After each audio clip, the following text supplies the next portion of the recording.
नमस्कार दोस्तों, स्वागत है एक बार फिर आपके अपने YouTube चैनल जीवास स्टडी पर। मैं वरिष्ठ अध्यापक मुकेश कुमार जंगड़ आपका स्वागत करता हूं। तो इस वीडियो में हम बात करेंगे रीट पात्रता परीक्षा 2025, जिसकी 2 पारियां समाप्त हो चुकी है और एक पारी आज आपकी जो है हो जाएगी। तो इस वीडियो में जो चर्चा के बिंदु है वो है एक तो कि पेपर जो है आपको कब तक मिल जाएगा, क्योंकि आपको पेपर साथ में नहीं दिया तो ऑफिशियल पेपर आपको कब तक मिल जाएगा, आंसर की कब तक जारी होगी, रिजल्ट कब तक जारी होगा, नॉर्मलाइजेशन कितना होगा, और जो स्टूडेंट नॉर्मलाइजेशन नहीं जानते उनके भी चर्चा करेंगे।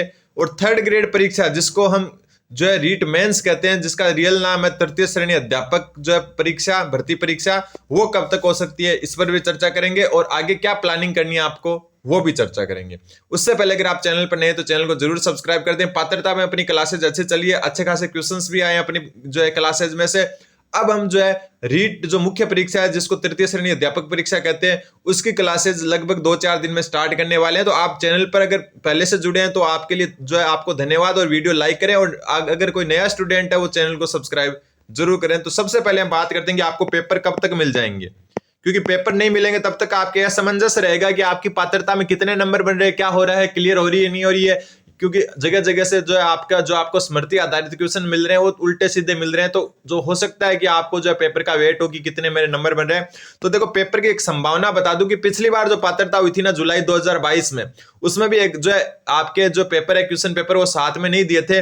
लेकिन जो है पेपर आपके आज शाम को भी जारी हो सकते हैं, आज शाम तक, लेकिन इसके चांस है थोड़े से कम, ठीक है, या कल शाम तक जो है सबसे ज्यादा चांस है कि आपके पेपर जारी कर दिए जाएं, ठीक है। कल शाम तक पेपर जारी कर सकते हैं, फिर भी कुछ लेट होती है तो हो सकता है मंडे तक चले जाए। लेकिन मेरा मानना है कि आज शाम को चांस बनते हैं थोड़े से कम, लेकिन कल शाम को आपका 100% क्या कर दिया जाएगा, पेपर जारी कर दिया जाएगा, मेरा यह मानना है, ठीक है। क्योंकि पिछली बार भी जस्ट अगले दिन जो है पेपर रिलीज कर दिए गए थे। फिर बात करें आंसर की किसकी, आंसर की आंसर की जो है आपकी, वैसे तो देखो आंसर की डिपेंड करता है बोर्ड पर। अगर बोर्ड चाहे ना तो आज ही आंसर की जारी कर सकता है पेपर के साथ। क्यों? क्योंकि आपने आरएस का जो पेपर देखा होगा, अभी हुआ था जो आपका फरवरी में, तो उसमें आपको पता ही है जो हाथों हाथ आंसर की जारी की गई थी। तो ये बोर्ड पर डिपेंड करता है, और बोर्ड अगर जो आपका पेपर जारी करे उस समय ये आंसर की जारी कर दे तो बहुत अच्छी बात है। लेकिन फिर भी मैं आपको बता दूं कि आंसर की में हो सकता है आपके 10 से 15 दिन ले लिए जाए, और ज्यादा से ज्यादा हो सकता है 20 से 25 दिन ले लिए जाए। ये सारा का सारा खेल बोर्ड पर डिपेंड करता है कि बोर्ड को कितनी जल्दी प्रोसेस करनी है, ठीक है। लेकिन आप ये मान के चले पेपर आपका कल या परसों या आज भी जारी हो सकता है, और आंसर की जो है बोर्ड पर डिपेंड करता है। हो सकता है 10-15 दिन लग जाए या 20-25 दिन लग जाए, लेकिन कम से कम ये मान के चलो आप मार्च में मेरे हिसाब से जो आंसर की जारी कर देनी चाहिए, ठीक है। फिर बात करते हैं अगला अपना जो है कि नॉर्मलाइजेशन कब होगा, क्या या कितना होगा। तो नॉर्मलाइजेशन क्या होता है वो जान लेते हैं, क्योंकि नए स्टूडेंट भी है साथ में। तो नॉर्मलाइजेशन क्या होती है, जब भी कोई एग्जाम एक से अधिक शिफ्ट में होती है, एक से अधिक शिफ्ट में होती है, ठीक है, तब उन शिफ्ट में जो है हो सकता है कोई हार्ड आ जाए, कोई इजी आ जाए शिफ्ट, तो उनको बैलेंस बनाने के लिए कुछ नंबर एक्स्ट्रा दिए जाते हैं या काटे जाते हैं, उसको कहते हैं नॉर्मलाइजेशन, ठीक है। तो यहां पर आपके नॉर्मलाइजेशन की प्रक्रिया अपनाई जाएगी, तो बिल्कुल अपनाई जाएगी, क्योंकि पिछली बार भी अपनाई गई थी और मेरे 0.72 नंबर बढ़े थे वहां पर। कितने? 0.72, इतने नंबर बढ़े थे मेरे। अब बात ये करते हैं कि जो है आपके कितना नॉर्मलाइजेशन हो सकता है और कौन सी शिफ्ट में होगा। सबसे पहले हम बात करें शिफ्ट 1 की। किसकी? शिफ्ट 1 की। तो शिफ्ट 1 में आपके किसी भी प्रकार का कोई भी नॉर्मलाइजेशन नहीं होगा, क्योंकि ये लेवल 1 की एकमात्र शिफ्ट थी। तो इसका दूसरी किसी शिफ्ट से कोई लेना देना ही नहीं है, क्योंकि लेवल 1 की थी। तो पहली शिफ्ट में तो आपका नॉर्मलाइजेशन होगा ही नहीं। बात करें शिफ्ट 2 और 3 की। शिफ्ट 2 और 3, हालांकि इनका लेवल कैसा है ये तो पेपर आने के बाद में ही मैं बता पाऊंगा आपको, क्योंकि स्टूडेंट के तो लेवल अलग अलग रहता है। कोई बहुत अच्छा पढ़ कर गया है, उसका लेवल बहुत इजी रहता है, कोई मीडियम लेता है, कोई हार्ड भी बता रहा है, वो तो स्टूडेंट अपने हिसाब से बता रहे हैं। लेकिन जैसे ही पेपर आ जाएगा मैं अपने हिसाब से बता दूंगा कि कौन सा पेपर इनमें तुलनात्मक रूप से हार्ड था, और पेपर मिलने के बाद में नॉर्मलाइजेशन पर मैं एक अतिरिक्त वीडियो बना दूंगा। इन दोनों शिफ्टों में नॉर्मलाइजेशन होगा, ठीक है। इन दोनों में क्या होगा? नॉर्मलाइजेशन होगा। क्यों? क्योंकि दोनों की दोनों लेवल 2 की शिफ्ट है, ठीक है। क्या होगा और कितना होगा वो भी चर्चा कर लेते हैं। तो देखो, नॉर्मलाइजेशन मुश्किल से जो है 1 नंबर तक होगा। कितना? 1, और इससे ज्यादा अगर बोलो तो 1.25 कर देता हूं मैं, इससे ज्यादा नॉर्मलाइजेशन नहीं होगा, ठीक है। ऐसा नहीं कि 5 नंबर बढ़ गए, 4 बढ़ गए, 3 घट गए, 2 घट गए, नहीं। नॉर्मलाइजेशन लगभग चांस में बढ़ाते ही हैं, घटाते भी हैं, लेकिन जो बोर्ड चाहता है ये है कि बढ़े ही, किसी के एक शिफ्ट के कम पड़ रहे हैं तो उसके बढ़ा दो, कम करने के चांस कम रहते हैं, हालांकि कम होते हैं। तो मुश्किल से नॉर्मलाइजेशन होगा 1 से जो है 1.25 नंबर तक का, हो सकता है 1 के अंदर अंदर ही रह जाए, ठीक है। तो इससे ज्यादा जो है नॉर्मलाइजेशन नहीं होगा, अधिकतम 1 तक हो सकता है, 0.5 0.7, जैसे मैं बता रहा हूं पिछली बार मेरे बढ़े थे 0.72। दूसरी बात है कौन सी शिफ्ट में बढ़ेंगे कौन सी में क्या नहीं होंगे, ये जो है डिपेंड करता है शिफ्ट के जो है दोनों पेपर सामने आ जाएंगे उसके बाद में। तो नॉर्मलाइजेशन से इतना डरने की जरूरत नहीं है। नॉर्मलाइजेशन जो है आपका एक जो है नाम मात्र होगा, क्योंकि 2 ही शिफ्ट है जिनमें नॉर्मलाइजेशन की प्रक्रिया अपनाई जाएगी लेवल 2 वाली में, तो इतना जो है इससे डरने की आवश्यकता नहीं है। अब बात करते हैं 3rd ग्रेड अध्यापक भर्ती परीक्षा कब तक हो सकती है, ठीक है, जिसको रीट मेंस नाम दे दिया गया, पता नहीं किसने दिया, जिसको 3rd ग्रेड अध्यापक भर्ती परीक्षा या तृतीय श्रेणी अध्यापक भर्ती परीक्षा कहते हैं, ठीक है। इसमें देखो आपको जो है थोड़ा सा ध्यान रख लेना एक बात, तो इसमें कि जो बोर्ड अध्यक्ष हैं कौन, आलोक राज जी, कुछ चीजें आपको ये भी जो है नॉलेज होनी चाहिए।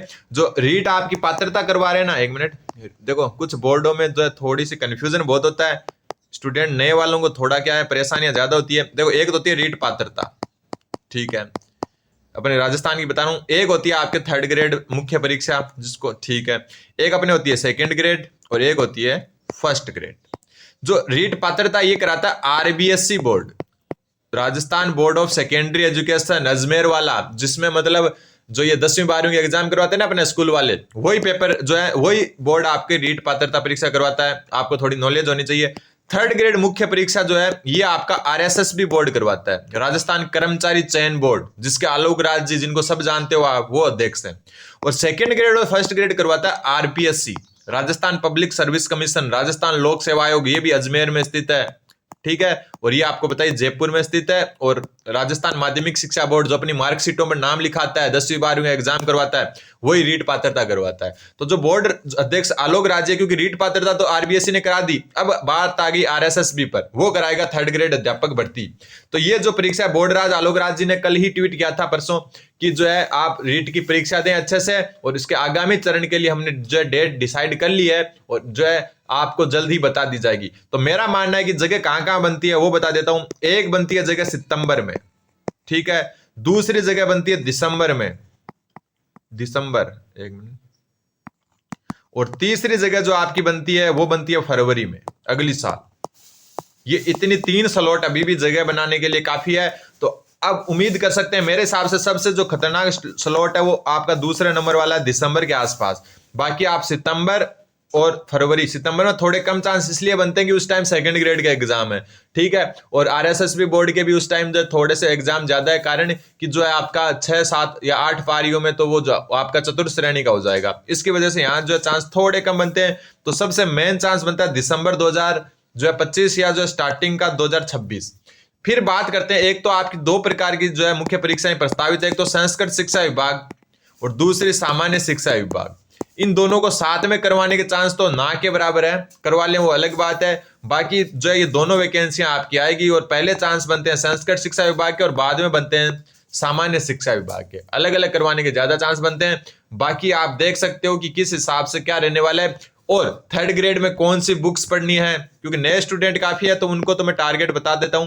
3rd ग्रेड की बुक्स कौन सी पढ़नी है, ठीक है, नोट्स कौन से पढ़ने हैं, ये सारे के वीडियो जो है जल्दी आपको चैनल पर मिलते रहेंगे। मैं खुद जो है 3rd ग्रेड फाइनल सिलेक्शन लिया हुआ है मेरा, ठीक है, 3rd ग्रेड में फाइनल सिलेक्शन लिया हुआ है मेरा, साइंस मैथ से सिलेक्शन, साइंस मैथ से लिया हुआ है। तो मैं आपको जो भी चीज बताऊंगा खुद के एक्सपीरियंस के आधार पर बताऊंगा, ठीक है। ऐसा मत सोच रहा मैं आपको ज्ञान दे रहा हूं कि मैंने खुद ने कुछ किया ही नहीं है। साइंस मैथ में मैंने फाइनल सिलेक्शन लिया है, 201 नंबर थे मेरे, ठीक है, 201 नंबर थे मुख्य परीक्षा में। और जो है वैसे मैं इसकी ज्वाइन नहीं कर पाया क्योंकि जो है मेरी 2nd ग्रेड में ऑलरेडी हो चुकी है और फिलहाल मैं 2nd ग्रेड में हूं। तो मैं आपको जो है जो भी चीज बता रहा हूं मेरे एक्सपीरियंस के आधार पर बता रहा हूं, और आप चैनल पर बने रहेंगे तो आपको जो है कुछ अच्छा ही मिलता रहेगा। तो सब्सक्राइब जरूर कर दें। 3rd ग्रेड की कक्षाएं जल्दी स्टार्ट करने वाले हैं। धन्यवाद।